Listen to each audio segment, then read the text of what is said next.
ٹھیک. تو جو ابتدان بڑی اماؤنٹ ملتی ہے وہ تو جی پی فنڈ وغیرہ کی رقم ہوتی ہے، اس میں ایک حصہ وہ ہوتا ہے جو آپ کی اپنی تنخواہ سے کٹ کے جمع ہوا ہوتا ہے، اور پھر بینک کی طرف سے سود اس میں شامل ہوتا ہے. بینک کی طرف سے جو سود شامل ہوتا ہے وہ حرام ہے، وہ آپ نہیں لے سکتے. مطلب نہیں لے سکتے کا مطلب یہ ہے کہ آپ وصول تو کریں گے لیکن اس کو خرچ نہ کریں بغیر ثواب کی نیت کے. وہ حصہ کہ جو سود میں ملا ہے وہ کسی مستحق کے زکوٰۃ کو دے دیں گے. جو جتنی رقم آپ کی کٹی تھی، آپ کی جمع ہوئی تھی، وہ آپ کے لیے حلال ہوگی. اب اس کے بعد جو رقم آپ کو مل رہی ہے، گورنمنٹ جو ملازمین ہوتے ہیں پینشن انہیں کو ملتی ہے، وہ گورنمنٹ کی طرف سے عطیہ اور انعام ہے، وہ لینا جائز ہے، اس میں کوئی قباحت نہیں ہے. ٹھیک ہے جی، اگلی کال دیجیے. میں نے آن لائن اسٹور کھولنا ہے تو اس حوالے سے پوچھنا تھا کہ آن لائن اسٹور پہ کوئی آن لائن اسٹور کھلتا ہے، اس پہ لوگوں کی چیزیں لوگ لگائیں گے آ کے اور لوگ ہی خریدیں گے، اور میرا اس پہ کمیشن لینا کیسا ہے؟ ٹھیک ہے جی. یہ تھرڈ پارٹی ہیں جی. ایک پلیٹ فارم مہیا کر رہے ہیں یہ، اور اس پلیٹ فارم پر دکاندار بھی آ کر اپنے پروڈکٹ لگائے گا اور گاہک بھی آ کر ڈیل کریں گے. تو آپ ایک سروس فراہم کر رہے ہیں. اگر جائز پروڈکٹ کی آپ جگہ دیتے ہیں، مطلب آپ کو کلوزنگ کرنی پڑے گی، کوئی ایسی چیز نہ ہو کہ جو ناجائز ہو، آپ کوئی آ کر شراب لگا دے اس پر، تو ایسا تو آپ نہیں کر سکتے کہ جناب آپ ان چیزوں کو بھی اجازت دیں. باقی جو حلال چیزیں ہیں، جائز چیزیں ہیں، وہ اگر آپ کوئی لگاتا ہے آ کے دکاندار یا بیچنے والا، اور گاہک خریدتا ہے اور آپ بیچ میں جو ہے وہ ان دونوں کا معاہدہ کراتے ہیں، سروس انجام دیتے ہیں، کوآرڈینیشن کا کام انجام دیتے ہیں، اور دیگر تمام چیزیں، بہت ساری چیزیں آپ کو کرنی ہوں گی، تو اس کی بنا پر آپ کمیشن کے حقدار ہیں، کمیشن لے سکتے ہیں، کوئی حرج نہیں ہے. ٹھیک، اگلی کال دیجیے جی. مفتی صاحب سے میرا سوال عرض ہے کہ میرا تعلق ماہی گیر اسلام بھائی سے ہے. تو مفتی صاحب، اگر سمندر میں جو کاروبار کرتے ہیں جو مچھلی کا، تو جو مچھلی کا جو خرید و فروخت کرتے ہیں ان سے ایڈوانس پیسہ لینا جائز ہے؟ اگر ایڈوانس پیسہ لیا جاتا ہے تو پھر جب فشنگ کر کے آتے ہیں تو پھر مچھلی کا جو ریٹ چلتا ہے اس میں کوئی فکس نہیں ہوتا ہے، ان کا جتنا چاہے اتنا رقم کاٹ سکتے ہیں، تو یہ کرنا جائز ہے؟ رہنمائی فرمائیے. اللہ جی. میرے بھائی بہت عرصہ پہلے جو ہے وہ مچھلی کے حوالے سے ایک پروگرام کیا تھا. نہیں، فشری تو نہیں جا سکے تھے، بوٹ میں ہم نے پروگرام کیا تھا. آپ نے؟ جی، میں نے کیا تھا، عبدالحبیب بھائی بھی تھے اس میں. جی. تو پھر ہمیں ایک پروگرام کرنا پڑے گا اس پر. اچھا، مجلی سے ماہی وہ ہمارے عبدالرحیم بھائی تو کئی دفعہ بول چکے ہیں کہ وندر میں ایک، کیونکہ جو کراچی ہے جی جی، یہاں تو کم ماہی گیر ہے، پھر بھی جی ان علاقوں میں اور بھی زیادہ ہیں، اور وہاں رش بھی کم ہے، جی، بڑے اچھے طریقے سے ہو سکتے ہیں. تو خیر بہت سارے ان کے مسائل ہیں، اور بڑی خوشی ہوئی مجھے کہ اس طبقے کی طرف سے ایک سوال آیا ہے. ورنہ تو یہ بیچارہ ایسا طبقہ ہے کہ جس کو شاید ٹی وی دیکھنے کی فرصت ہی نہ ملتی ہو. جی، یہ تو دنوں اور ہفتوں جو ہے وہ کئی ہفتے جو ہے نا وہ سمندر میں رہتے ہیں. اب سوال تو انہوں نے کیا ہے، اب یہ سوال بہت زیادہ جو ہے وہ تفصیل کا تقاضا کر رہا ہے. پہلے تو یہ بات کلیئر نہیں ہے کہ ان کو جو پیسے مل رہے ہیں اس کی مد کیا ہے اور ان کی حیثیت کیا ہے. ٹھیک. عام طور پر ہوتا یہ ہے کہ جو لانچ والے لوگ جاتے ہیں انہیں لانچ میں جانے کے لیے بھی ٹھیک ٹھاک سرمایہ کی ضرورت ہوتی ہے. جی. یعنی سب سے بڑا خرچہ تو ان کا تیل کا ہوتا ہے. جی، فیول ہے کہ اگر وہ ہفتہ بھر رہیں گے تو فیول ہوگا. جی. اور ہو سکتا ہے فیول سے بڑھ کر خرچہ برف کا ہو.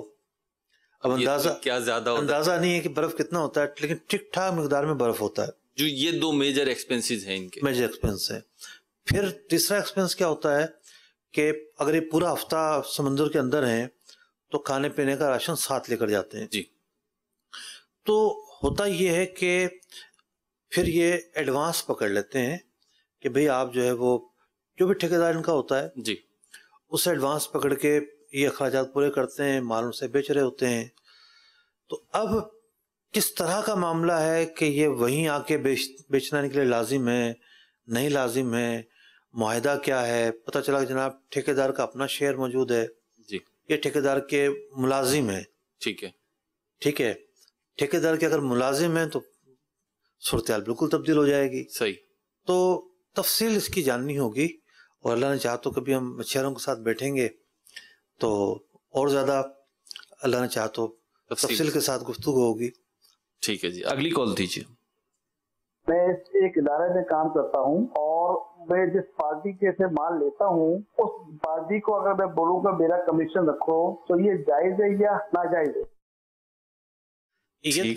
یہ تو سراسر ناجائز ہے، کیونکہ آپ اس پارٹی کو جو کچھ بھی اس سے مانگ رہے ہیں اس کی وجہ یہ ہے کہ آپ یہ باور کروانا چاہتے ہیں اگر آپ مجھے پیسہ نہیں دو گے تو ہم جو ہے مال کہیں اور سے خرید لیں گے. جی، پرچیزنگ ڈپارٹمنٹ جو ہے یہ تو یہ سیدھا سیدھا رشوت ہے. اور بعض اوقات جو ہے وہ پارٹی ضروری دے رہی ہوتی ہے، بھائی ذرا ہم سے سودا کر لو، ہم سے ڈیل کر لو، ہم آپ کو یہ پیسے دے دیں گے. تو بہرحال یہ ناجائز ہے. آپ ایک ادارے کے ملازم ہیں، ادارہ آپ کو اس کام کے پیسے دیتا ہے، تنخواہ دیتا ہے، سیلری آپ کو ملتی ہے، تو وہی آپ کا حق ہے. اس کے علاوہ جو آپ دوسری پارٹی سے لیں گے وہ رشوت ہے. مفتی صاحب یہ جیسے سوال آیا اور بڑا کامن سوال ہے، کیونکہ بہت بڑی فیلڈ ہے اور نیچے سے لے کے اوپر تک، یعنی چھوٹے پیمانے سے لے کے بہت اربوں کھربوں روپے تک کی شاید ڈیلنگ جو ہے اس کے تھرو کہیں نہ کہیں ہو رہی ہوتی ہوگی. اور جتنا ہمارا تجربہ اور مشاہدہ ہے وہ یہ ہے کہ کہیں نہ کہیں آفر ہو رہی ہوتی ہے. اچھا، جیسے میں نے عرض کیا کیونکہ ویریشن بہت نچلے درجے کے بھی پرچیزر ہوتے ہیں اور پھر جو بہت بڑی کمپنیاں ملٹی نیشنل کمپنیز ہیں ان کے بھی ایجنٹ تو ہوتے ہیں، ان کا بھی جو یوں کہہ لیں پرچیزنگ ڈپارٹمنٹ ہوتا ہے وہ کروڑوں روپوں کی خریداری کر رہا ہوتا ہے، اور جو اتنے اوپر لیول پہ پرچیزنگ کر رہا ہے اس کی تنخواہ بھی پھر ویسی ہی ہوتی ہوگی، یقینی بات ہے. لیکن اب جب یہ آفرز ہو رہی ہوتی ہیں یا پتہ ہے کہ جی ذرا سا ہم نے اشارہ کرنا ہے اور یہ چیزیں آ جانی ہے، اور بہت ساری چیزیں تو ہیں، چیزیں جو ہیں وہ تو بالکل یعنی واضح طور پر ہوتی ہے نا کہ یہ گھڑی لگی ہوئی ہے. آپ اشارے کی بات کر رہے ہیں مروز بھائی، جی میرے علم میں تو باتیں ہیں باقاعدہ بلا کے ڈیڈ لائن دی جاتی ہے. جی، اگر آپ نہیں دو گے ہمیں خرچہ تو آپ کی ڈیل ہم کینسل کر دیں گے. جی، اور اختیار بھی ہوتا ہے، نقائص نکال دیں گے، آپ کا کام ہونے نہیں دیں گے. جی، پیسے دو. جی، تو یہ وائٹ کالر جرائم میں سے ہے. صاحب میں سوال یہ عرض کرنا چاہ رہا ہوں کہ دیکھیں ایک پرچیزر ہے جس کی سیلری کم ہے، سیلری کم سے میری مراد ہے 10,000 25,000 30 35 40 تک بھی چلیں، کم شمار کر لیں، 50 بھی کم شمار. لیکن ایک پرچیزنگ ڈپارٹمنٹ ہے جس کی سیلری جو ہے، جس کے ہیڈ کی سیلری جو ہے، جو اس منصب پہ بیٹھا ہے اس کی لاکھوں روپے میں ہے، تو وہ بھی اس طرف مائل ہو جاتا ہے. اب وہ روکے کیسے اپنے آپ کو، یہ میں چاہ رہا تھا. دیکھیے جو رشوت کھا رہا ہے تو اس کا پیٹ تو کبھی بھی نہیں بھرتا. صحیح. حرام جس کے منہ لگا ہوا ہے تو حل میں مزید کنارے ہمیشہ لگاتا رہے گا. صحیح. ہمیشہ لگاتا رہے گا. تو کیونکہ اس کو تو صبر ہے ہی نہیں نا، جبھی تو وہ حرام پر اتر آیا ہے، تو اس کو ہم یہ کہیں گے بھائی صبر کرو. جی. حرام منہ میں لگاؤ تو کیسے، کب صبر ہوگا؟ جب خوف خدا پیدا ہوگا. ٹھیک. توبہ کی توفیق ملے گی، پھر اس کو آنکھیں کھلیں گی، فرق پتہ چلے گا یہ چیز میری آخرت خراب کرے گی، میرے لیے جہنم کا سامان بن سکتی ہے، میرے اللہ تعالیٰ کو ناراض کرنے والی ہے. پھر اس کے سامنے فرق واضح ہوگا، پھر وہ پیچھے ہٹے گا. یہ چند سکے ہی ہیں، اگرچہ کروڑوں میں بھی ہوں تو یہ چند سکے ہی کہلائیں گے. یہ دنیا میں بھی رسوا کریں گے، آخرت میں بھی پھنسوا دیں گے. اللہ ہمیں بچنے کی توفیق عطا فرمائے. اور مردانگی تو یہی ہے کہ ایسے موقع پہ جو ہے وہ نیکی کا دامن تھام کے رکھے بندے، نیکی پہ استقامت کی دعا بھی چاہے، توفیق. کلچر جو ہے نا، کلچر جی وہ بڑی اہمیت رکھتا ہے. ٹھیک. اس کو پتا ہے کہ جناب اس کے جو کولیگس ہیں، اس کے جو ساتھ کے لوگ ہیں، فلاں گاڑی لے لی، فلاں گاڑی لے لی، یہاں گھر لے لیا، یہاں انویسٹمنٹ کر دی، یہ پلان خرید لیا، وہ پلان خرید لیا. یہ جو چاندنی ہے، چکا چوند دنیا ہے، یہ اس کے لیے بڑی چمک کا باعث بنتی ہے، اور اس چمک کے پیچھے وہ بھاگ رہا ہوتا ہے. ٹھیک. اللہ سب کو سلامتی عطا فرمائے، ہمیں آزمائش سے محفوظ فرمائے. اگلی کال دیجیے. مفتی صاحب سے میرا یہ سوال ہے کہ میرا کام سبز منڈی سے ریلیٹڈ ہے. میں یہ پوچھنا چاہوں گا کہ یہ جو آلو سٹور میں کرتا ہے تو سٹور میں سے رکھ لیتے ہیں ہم 2-3 ماہ کے لیے، اس کے بعد جب مہنگے ہوتے ہیں اس وقت نکال کے بیچتے ہیں. کیا یہ سٹور میں آلو رکھنا جائز ہے یا ناجائز ہے؟ یہ پوچھنا چاہوں گا. ٹھیک ہے جی، آپ نے تو آلو کا سوال کیا ہے، میرا خیال ہے مساوی سے تھوڑا سا وائٹ کر لیں تاکہ اور لوگوں کے لیے بھی رہنمائی ہو جائے. آپ میرے خیال میں ہمارے ساتھی تھے جی، جب ہم نے زندگی میں جو ہے وہ سب سے زیادہ آلووں کی فصلیں دیکھی تھیں،